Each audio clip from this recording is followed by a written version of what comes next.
Boa tarde a todos, bem-vindos a todos de volta ou pela primeira vez neste nosso seminário sobre cultura e políticas públicas, a conexão acadêmica. Vamos começar agora uma mesa sobre a academia e outras epistemologias.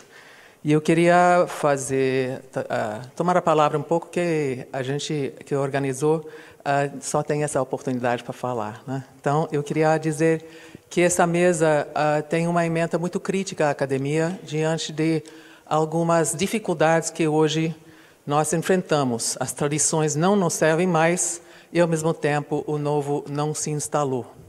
Agora, eu vou e volto sobre isso. Eu acho que vale a pena, então, retomar alguma dessas questões desde a prática da educação, mais do que como consequência de nosso quadro cultural e as políticas que a conformam. Me parece que o conhecimento acadêmico se tornou um grande superego para espantar quase qualquer um. Esse superego é uma exigência de rigor que muitas vezes não faz sentido, não responde a questões que nos interessam como uma sociedade, na sociedade maior. E então que temos que buscar não só porque estão aí demandando um reconhecimento, como consta da ementa, outras formas de conhecimento, mas também temos que encontrar o que ainda perdura de positivo numa tradição milenar, que é a tradição universitária. E aí eu gostaria de, então, fazer um pequeno comentário sobre o valor que eu vejo como um valor do conhecimento universitário, que é a gratuidade da relação entre quem quer saber, busca saber, e quem pode mostrar algo para essa pessoa. Eu acho que isso é o que faz a universidade funcionar há centenas de anos, mesmo com todas as dificuldades e impasses e, como disse Antônio Carlos de manhã, a possibilidade de transformação e consciência para contrapor o que outra pessoa chamou do peso da autoridade, esse peso negativo da autoridade que trava quase qualquer um. Então, estamos no momento de democratização da universidade e é isso que inspira essa mesa para a qual nós convidamos várias pessoas. Essas pessoas são, em primeiro lugar, parece que eu estou abrindo um envelope, mas não tem prêmio. José Jorge de Carvalho, do Departamento de Antropologia da UNB. Rosângela Araújo, da Faculdade de Educação da UFBA. Rosângela de Tugny, que é da Escola de Música da UFMG. E Júlio César de Tavares, do Departamento de Antropologia da UF. Agora está a palavra com eles. Muito obrigada. Bom, boa tarde a todos. Agradeço imensamente ao professor Samuel Araújo, a Lix Sovic, pela honra de me convidar para esse evento. E discutindo a UFRJ, que é evidentemente uma das universidades, né, de referência do país, das mais antigas e de maior importância histórica e também de influência. Em que medida podemos propor uma mutação que me parece cada vez mais necessária do próprio mundo acadêmico brasileiro, pelo menos.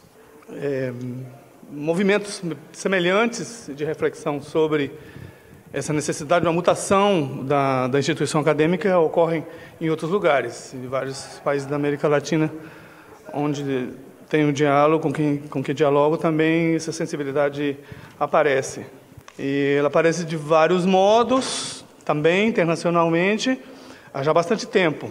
E de forma que um pouco a avaliação que eu faço é que nós no Brasil somos, inclusive, excessivamente conservadores. Nós estamos, inclusive, começando já um diálogo que em outros lugares ele já avançou muito mais.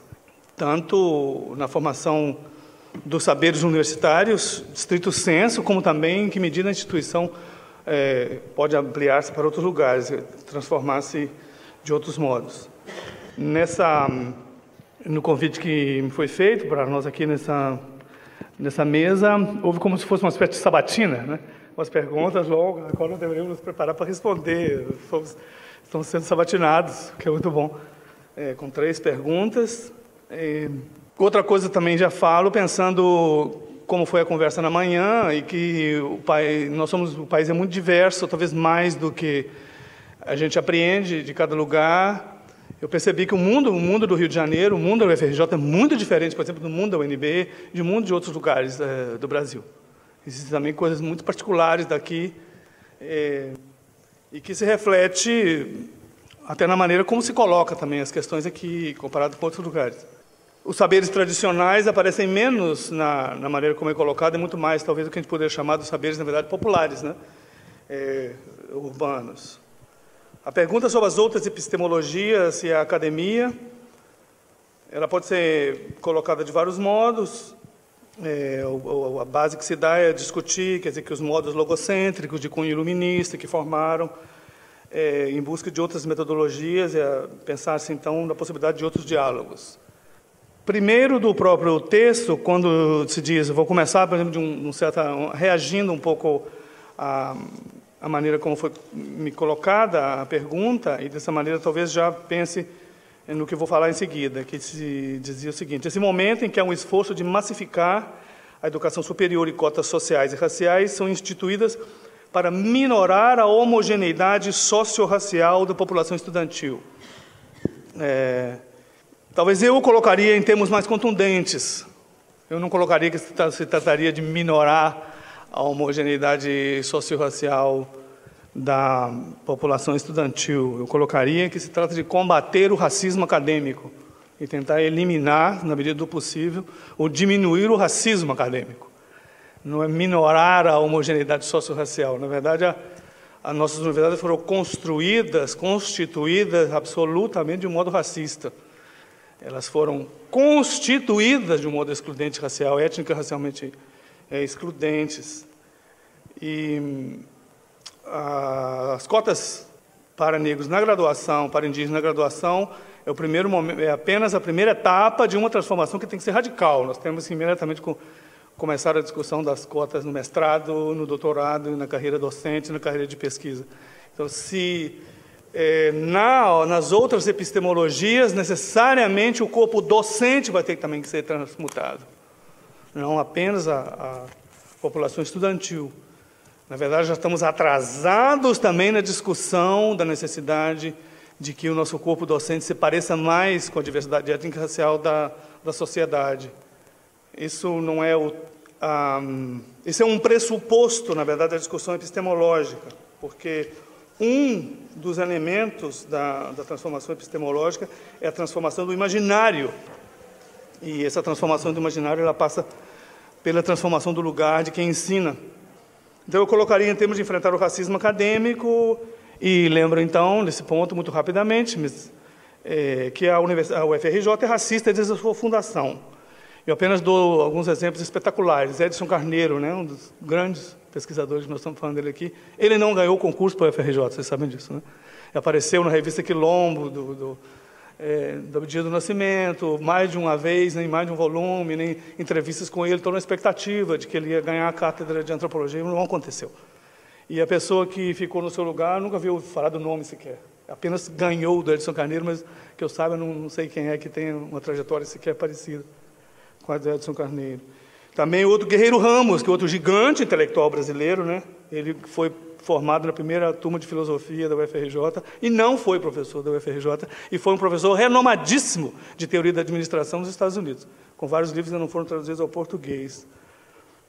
E também outra pessoa que tem um papel intelectual impressionante, no Rio de Janeiro mesmo, que foi Abdias do Nascimento.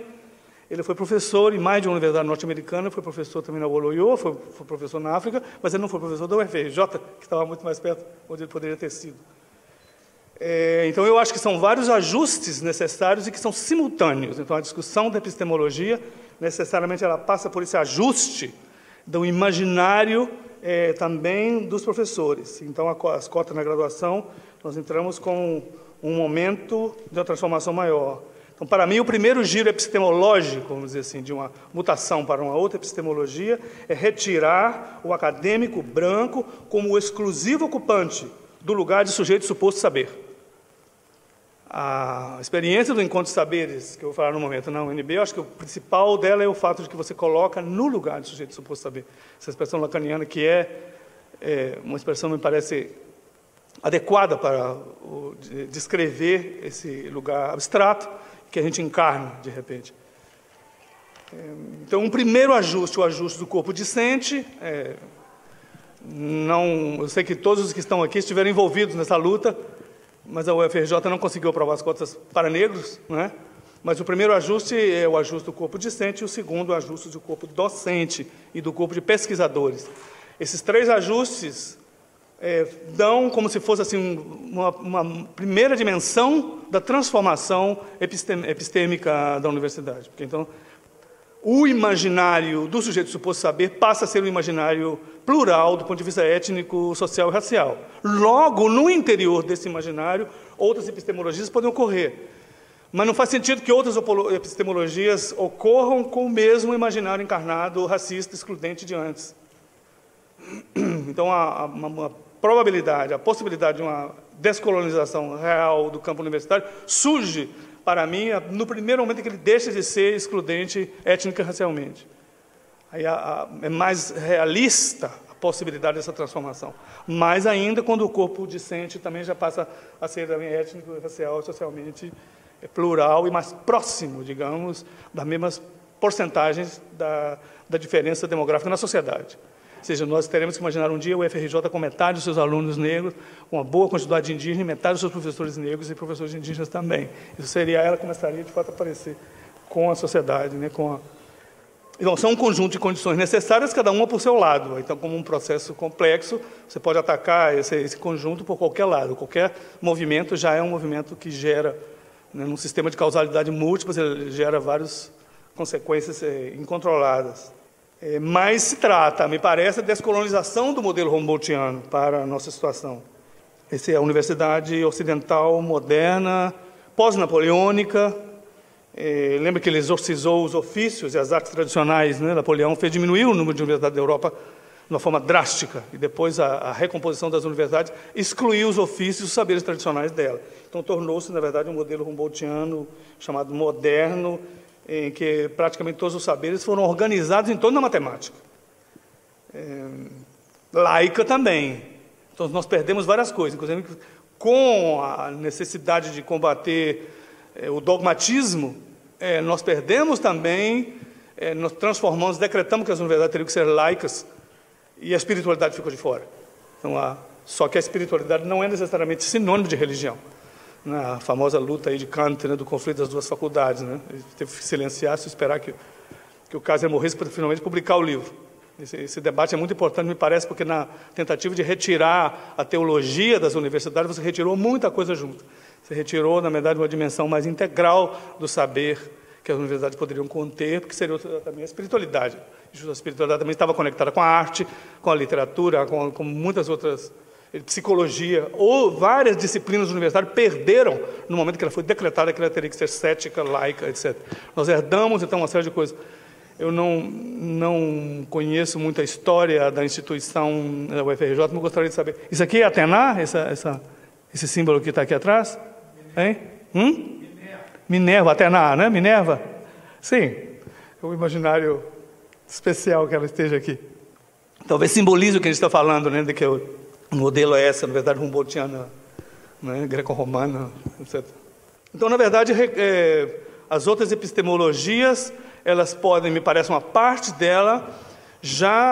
dessas propostas, elas podem acrescentar muito a como estamos, num modo muito conservador e limitado, mas elas podem ainda não fazer uma ruptura completa. Então, eu só queria rapidamente fazer uma referência, que é algo que nesse momento me interessa muito, que eu já participei também, que foi os grandes encontros da transdisciplinaridade. Eu participei de um dos grandes da Unesco em 1996, em São Paulo, estava Bacharab Nicolescu, vocês conhecem, que fez, né, o Manifesto da Transdisciplinaridade. Eu sou uma pessoa convicta que isso é uma coisa muito importante de ser feita, porque ela rompe também com várias barreiras, inclusive entre as. Ela rompe também com as chamadas as duas culturas de C.P. Snow, ela rompe com as separações entre as ciências exatas e as humanidades. Mas na transdisciplinaridade, quer dizer, no projeto transdisciplinar, Mohampa e outros que estão parte dele, nós ainda estamos com as disciplinas cuja origem do saber é a origem europeia, é a origem greco-romana, daquele tipo de saberes. Então, claro, ela avança em relação às barreiras disciplinares, avança em relação aos fechamentos disciplinares, muito. E já é bem-vindo que se rompam essas barreiras das disciplinas. Eu venho de uma disciplina que é extremamente fechada, que é a antropologia. Estou num departamento que tem 21 antropólogos que ensinam a matéria chamada antropologia e um departamento que se chama antropologia.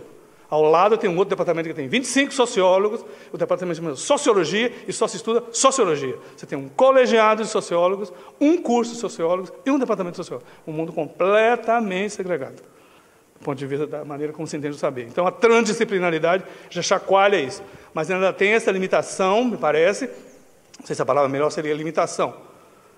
Vem de universidades europeias, o próprio movimento da transdisciplinaridade, onde o saber que precisa romper as barreiras era o saber também de origem escrito logocêntrico ocidental. O avanço se dá na fertilização mútua entre a física, de repente a arte, e a literatura, e as ciências humanas, etc. A nossa ruptura, não sei se a palavra ruptura, ou melhor dito, nós podemos avançar esse campo mais, porque nós temos outros saberes que estão muito vivos na nossa sociedade, só que estão fora das universidades. Então, aí, nosso projeto, nesse momento, é diferente, porque nessas universidades poderosas do primeiro mundo, as tradições xamânicas são muito menores. As tradições de congados, de maracatus, de capoeira, etc., inúmeros saberes artesanais, eles não se comparam com a intensidade com que eles têm na nossa sociedade. Então, nós temos muito mais saberes válidos e importantes que estão do lado de fora e que poderiam estar dentro. Então, a nossa tarefa tem especificidades comparado com a tarefa do movimento transdisciplinar na Inglaterra, na França, na Alemanha. Lembro, inclusive, que há algumas incongruências na própria maneira como transladamos esse conhecimento para cá, porque, se vocês se lembrarem bem, um saber que é altamente heterodoxo, para algumas pessoas ele é muito válido, para outras pessoas ele perturba a ordem iluminista, qual? É um saber da medicina inventado por Hahnemann, como se chama? Exatamente. Ela rompe com qualquer lógica da epistêmica ocidental. Quanto menos de um remédio, mais poderoso ele é. É um paradoxo da homeopatia. Recentemente, há um movimento contra a homeopatia na Inglaterra, é isso? Que foi o lugar onde mais acolheu. Então, também existem alguns elementos aí. Hã?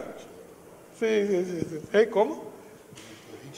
Ah, que bacana, que telepatia aqui. Sim. Então, tá, esse saber já há complicações até nesse recorte que nós fizemos para cá. Outra coisa, falo muito rapidamente antes de tocar no encontro de saberes, que também é a legitimação dos saberes e sua certificação. Tentar mutar para outras epistemologias que impliquem os saberes tradicionais, nós vamos ter que ter uma discussão sobre a certificação dos saberes. Nós poderemos também continuar tentando ampliar o campo universitário, mas com os saberes certificados do jeito que eles estão. No mundo transdisciplinar, todas as pessoas são PhD, são doutores do mesmo modo. Então, o saber já está certificado, com os mesmos princípios. Se trata apenas de romper barreiras entre disciplinas. No caso, nós vamos ter que fazer novos modos de certificar saberes. Saberes que não foram certificados porque foram excluídos.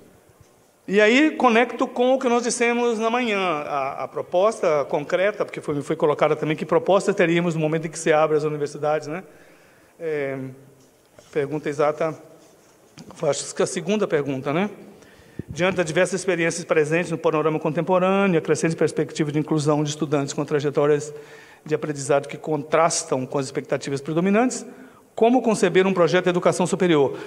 Um projeto de educação superior que teria, então, como se fosse assim, uma dupla inclusão, ou até uma quádrupla, que seria o seguinte, que, por um lado, ao lutar pelas cotas, nós estamos lutando para que o corpo discente se pareça ao corpo da sociedade. A demanda dos jovens negros que estudem na universidade, a demanda dos jovens indígenas que estudam os quilombolas. Mas uma pergunta que sempre aparecia, todo o tempo, na luta pelas cotas, é o seguinte: sim, mas vamos abrir as universidades, colocar os estudantes negros, indígenas, numa universidade branqueada, cujo imaginário e cujo saber é branqueado, então vão reproduzir o mesmo branqueamento intelectual e epistemológico que já está construída? Não. Sempre a resposta era: nós vamos também ampliar o campo dos saberes essa pergunta, essa luta não pôde ser feita com a mesma intensidade no primeiro momento como foi possível mais adiante. Então, houve um primeiro avanço, que foi o avanço de trazer a juventude negra, indígena, quilombola, para que possa entrar na universidade. Mas mexer nos saberes também era outra demanda. E aqui eu conecto com o que foi falado na manhã, que é o papel, inclusive, bastante extraordinário do Ministério da Cultura nos últimos anos. Vários movimentos plurais possibilitaram o que nós estamos fazendo na UNB agora, do Encontro de Saberes. O Encontro de Saberes surge, de um lado, da luta pelas cotas, onde essa discussão foi colocada, né? E, em seguida, também a luta das culturas populares. A Cláudia Vasta participou do Seminário de Culturas Populares, 2 grandes e maravilhosos eventos que ocorreram em Brasília, no ano 2005, 2006. Em um tivemos 700, no outro tivemos 1.000 mestres se reuniram pela primeira vez, praticamente, na história do país, na capital da República. Como sempre, se reuniram os escritores, o pessoal de cinema, de teatro, de artes plásticas, sempre tiveram suas reuniões anuais. Os mestres nunca tiveram. Nas preparatórias e na própria reunião, no próprio seminário das políticas públicas para os mestres demandaram ações afirmativas também no sistema formal de ensino. Então, a luta por inclusão dos saberes também veio da reivindicação que foi aberta no momento do Gilberto Gil no Ministério da Cultura, no seminário das políticas públicas para as culturas populares. Capitalizamos isso um pouco adiante, em torno de 2006, 2007, em um movimento muito revolucionário, que foi uma portaria interministerial entre o MINC e o MEC. Essa portaria, provocada pelo MINC ao MEC, para a CESU, tratou-se de reintroduzir as artes e os ofícios do sistema formal. Aquelas artes e os ofícios que tinham sido bloqueadas e exorcizadas, excluídas do nosso campo acadêmico. E jogadas algumas fora, outras em situações muito precárias. Então, paralelamente, como resultado das cotas, nós também tínhamos acabado de instalar o Instituto Nacional de Ciência e Tecnologia, o INCT, de inclusão no ensino superior e na pesquisa, nós propusemos ao MINC que nós poderíamos fazer, então, a primeira concretude dessa portaria.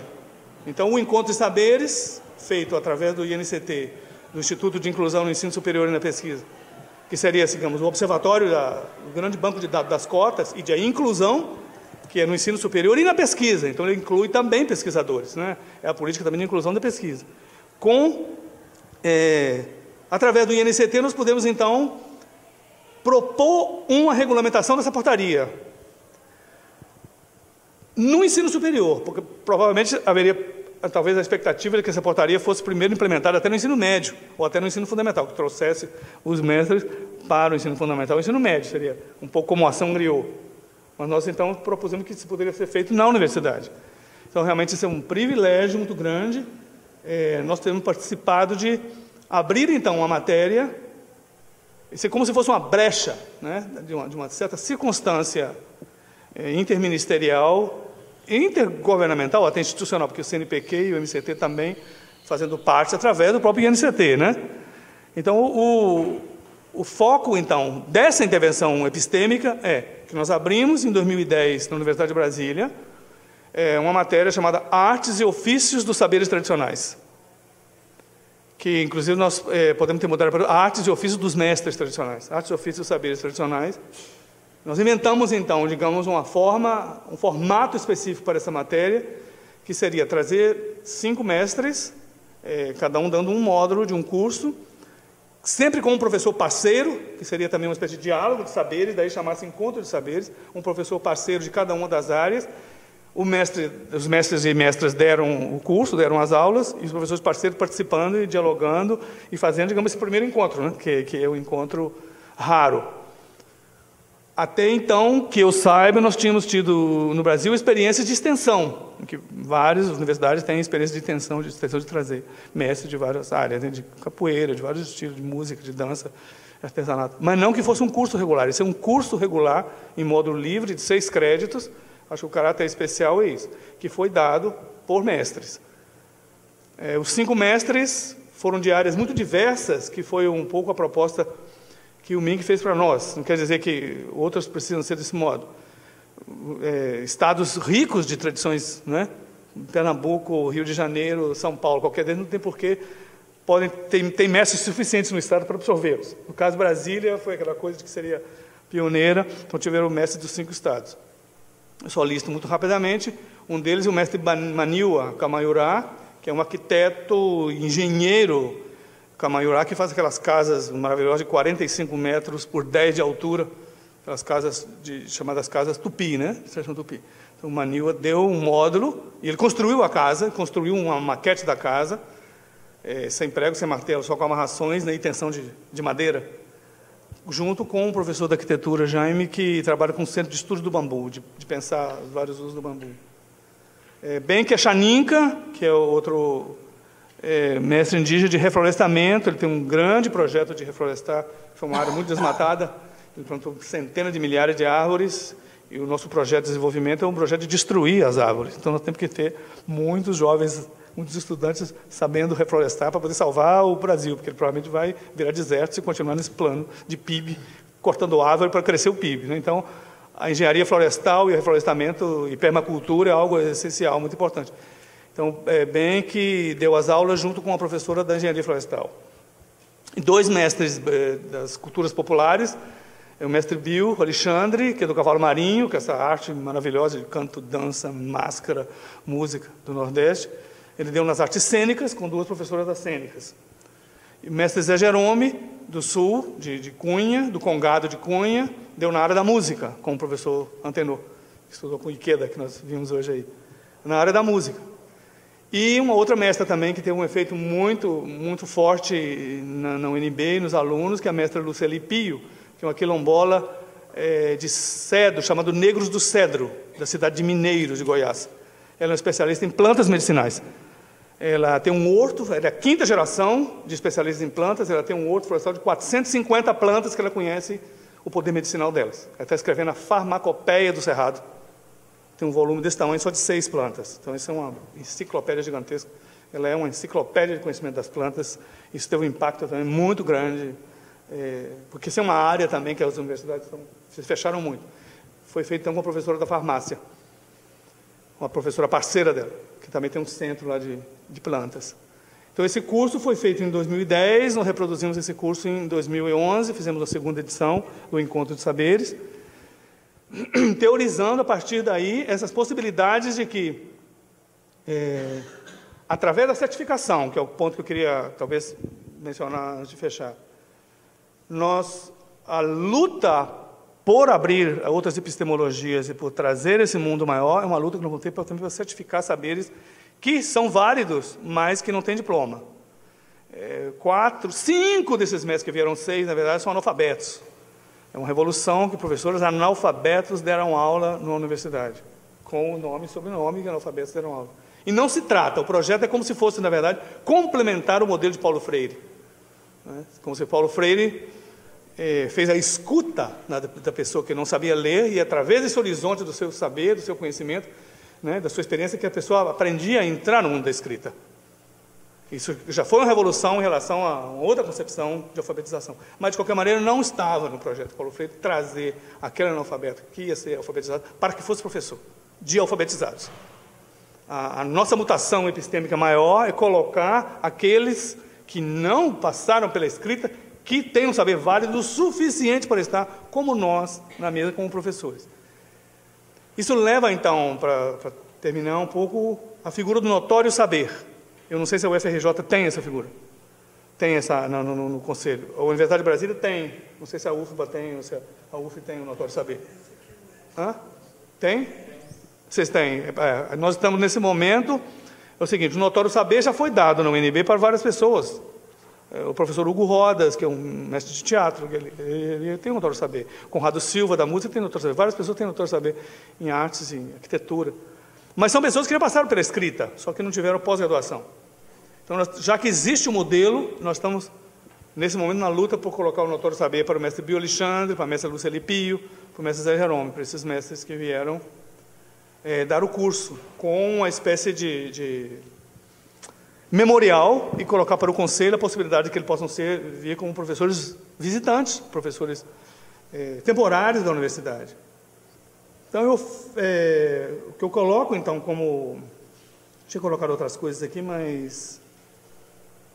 Eu só fecho, talvez, dizendo o seguinte, eu tinha colocado as coisas que também tem um outro panorama, que, na verdade, o modo fechado e conservador que o nosso universo tem, do ponto de vista desse fechamento epistêmico, ele é constitutivo do nosso mundo, e ele nem nada tem a ver com o conhecimento prático ou teórico, profundo ou superficial, inovador ou estagnado, transmitido por nós, professores.